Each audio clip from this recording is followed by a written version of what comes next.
केदारनाथ धाम के कपाट इस साल 4 मई को खुलने हैं, लेकिन इस साल भी यात्रियों के लिए बाबा केदार के दर्शन का सफर आसान नहीं रहेगा। केदार घाटी में चारों तरफ बर्फ ही बर्फ। केदारनाथ धाम की ओर जाने वाले रास्तों पर लगातार गिरते एवलांच के चलते यात्रा मार्ग खतरनाक बना हुआ है। मंदिर के रास्ते में और आसपास कई फुट बर्फ जमी हुई है। बर्फ को साफ करने के लिए मजदूर और इंजीनियर लगे हुए हैं। मंदिर परिसर से बर्फ हटा दी गई है।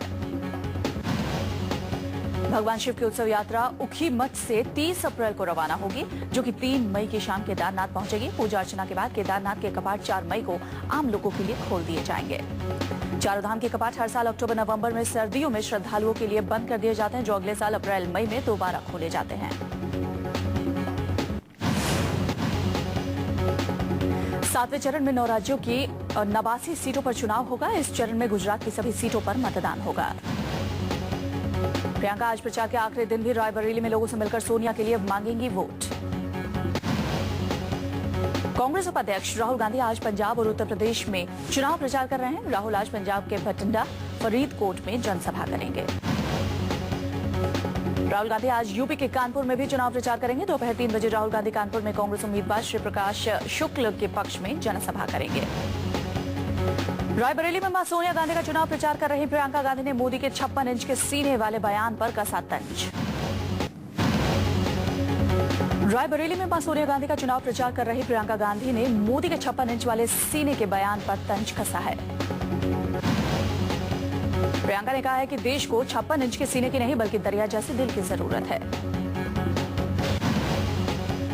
प्रियंका ने कहा कि देश को चलाने के लिए सत्ता का क्रूर बल नहीं, एक नैतिक शक्ति चाहिए। इसे चलाने के लिए अपनी क्षमताओं को प्रदर्शित नहीं बल्कि बढ़ाना चाहिए। प्रियंका ने रायबरेली में भी इंदिरा और राजीव गांधी की शहादत की ओर इशारा कर इमोशनल कार्ड खेलने की कोशिश की। प्रियंका ने कहा कि ये मेरा देश है, मेरी रगों में जो खून दौड़ता है वो इस देश की मिट्टी में मिल चुका है।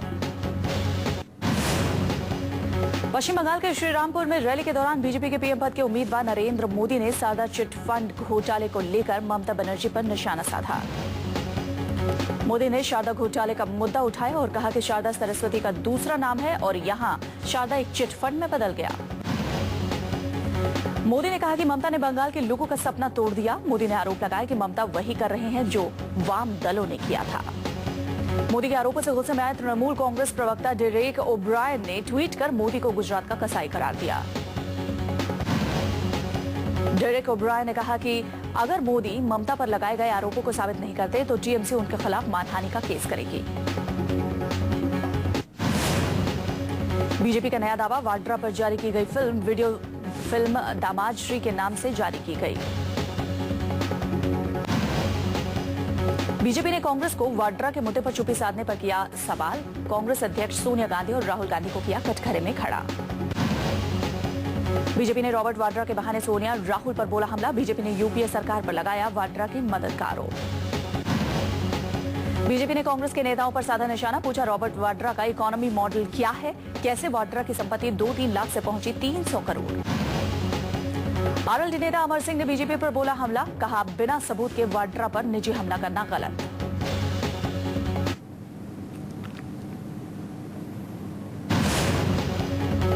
विदेश मंत्री सलमान खुर्शीद का बीजेपी के पीएम कैंडिडेट नरेंद्र मोदी पर सियासी हमला, राक्षस से मोदी की तुलना की, कहा मोदी की आंखें राक्षस जैसी।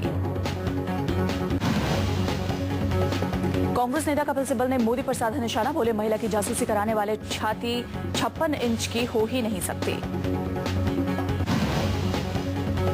कपिल सिब्बल ने मोदी पर किया करारा वार, कहा एक हाथ में एनकाउंटर स्पेशलिस्ट होगा और एक हाथ में स्नूप स्पेशलिस्ट, इतने उम्मीद तो मोदी से कर ही सकते हैं। वडोदरा में चिदम्बरम ने मोदी के रिकाउंटिंग मिनिस्टर का दिया जवाब, बोले अगर वो रिकाउंटिंग मिनिस्टर कहेंगे तो मैं उन्हें एनकाउंटर चीफ मिनिस्टर कह सकता हूं।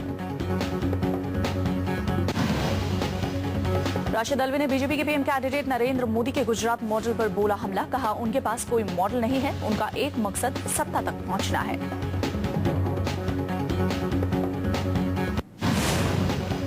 कश्मीर में चुनाव से पहले आतंकी हमला, बाल बाल बचे फारूक अब्दुल्ला। बड़गाम में रैली से पहले ग्रेनेड से धमाका, 30 अप्रैल को है वोटिंग। श्रीनगर लोकसभा क्षेत्र में खन्यार इलाके में जनसभा को संबोधित करने पहुंचे थे फारूक अब्दुल्ला। धमाके के बाद अब्दुल्ला को सुनने के लिए जमा भीड़ में फैली दहशत। National conference supremo Farooq Abdullah का घाटी में विवादित बयान, कहा मोदी को वोट देने वाले समंदर में डूब जाएं। फारूक अब्दुल्ला ने मोदी पर किया तीखा वार, मोदी को करार दिया तानाशाह, बोले देश को एक तानाशाह की जरूरत नहीं है।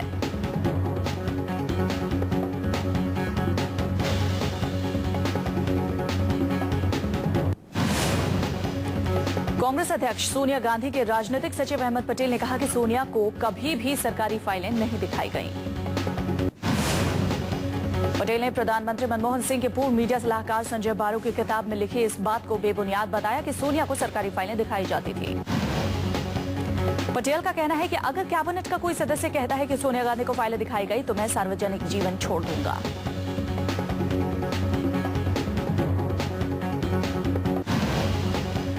अपनी किताब the accidental prime minister, the making and unmaking of Manmohan Singh में बारू ने दावा किया है कि प्रधानमंत्री के प्रधान सचिव पुलक चैटर्जी प्रधानमंत्री कार्यालय के फैसलों पर सोनिया गांधी से निर्देश लिया करते थे। बीजेपी की तरफ से कांग्रेस सरकार के घोटालों की जांच करने और आयोग बनाने के बयान पर पटेल ने कहा कि हम किसी से डरते नहीं हैं। हैदराबाद की उस्मानिया यूनिवर्सिटी में छात्रों ने तेलंगाना राष्ट्र समिति के मुखिया के चंद्रशेखर राव का घेराव किया। टीआरएस ने अपने मैनिफेस्टो में कॉन्ट्रैक्ट कर्मचारियों को पदोन्नति देकर उन्हें स्थायी करने का आश्वासन दिया। उस्मानिया यूनिवर्सिटी के छात्र इससे नाराज हैं।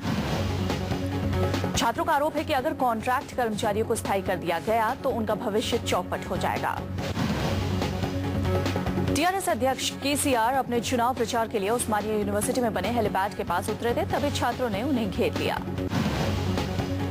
कांग्रेस अध्यक्ष सोनिया गांधी ने के चंद्रशेखर राव को मौकापरस्त बताया है। सोनिया ने कहा कि अगर टीआरएस ने पहले सांप्रदायिक ताकतों से हाथ मिलाया था, वो दोबारा ऐसा कर सकती है। पूर्व सेनाध्यक्ष और बीजेपी के गाजियाबाद से उम्मीदवार जनरल वीके सिंह ने मुंबई में हुए चुनाव को लेकर सरकार पर सवाल खड़े किए हैं। जनरल वीके सिंह ने कहा है कि मुंबई में 2 लाख मतदाताओं का नाम न होना कोई गड़बड़ी नहीं कही जा सकती। जनरल वीके सिंह ने चुनाव आयोग के मुंबई में सप्लीमेंट्री इलेक्शन कराने की मांग की है। अहमदाबाद में चुनाव प्रचार के दौरान बीजेपी नेता सुषमा स्वराज ने कहा कि कांग्रेस सरकार ने 10 साल में महंगाई बढ़ाई है।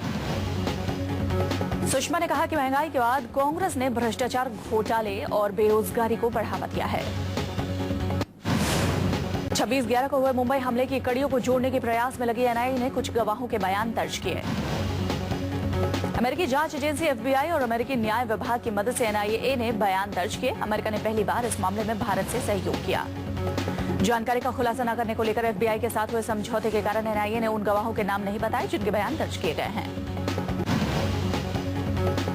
भारत पाकिस्तानी अमेरिकी हेडली की पत्नी शाजिया गलानी और उसके दूसरे मित्रों से पूछताछ के लिए दबाव बनाता रहा है।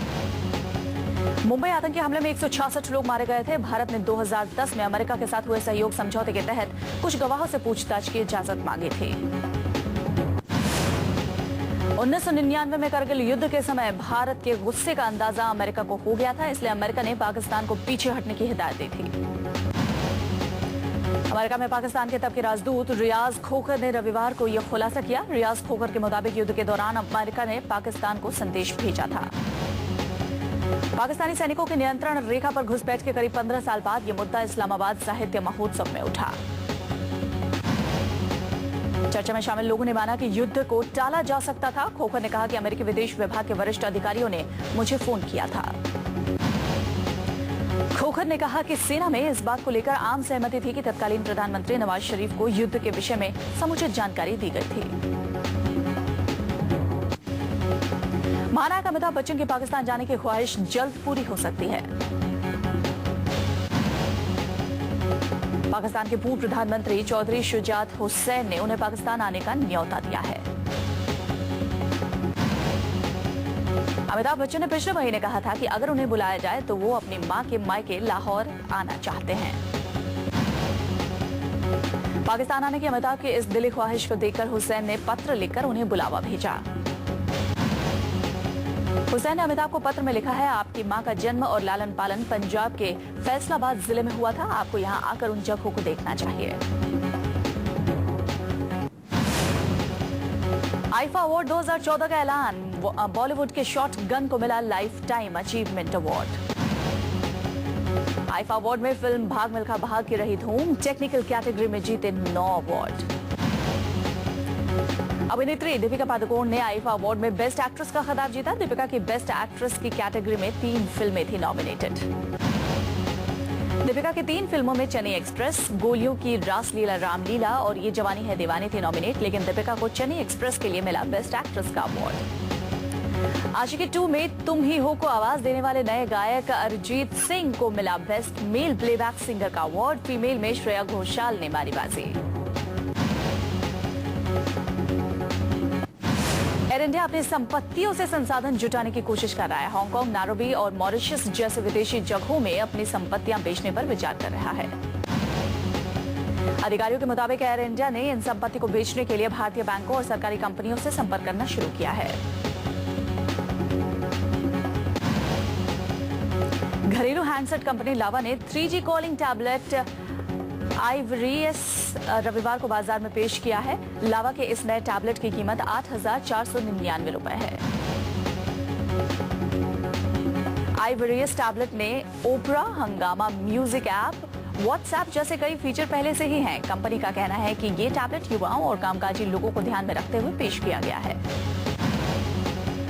ज्यादातर कार कंपनियों ने दाम बढ़ाने का फैसला फिलहाल टाल दिया है। लगभग सभी कंपनियों ने अप्रैल से कार कीमतों में इजाफा करने का ऐलान कर रखा था।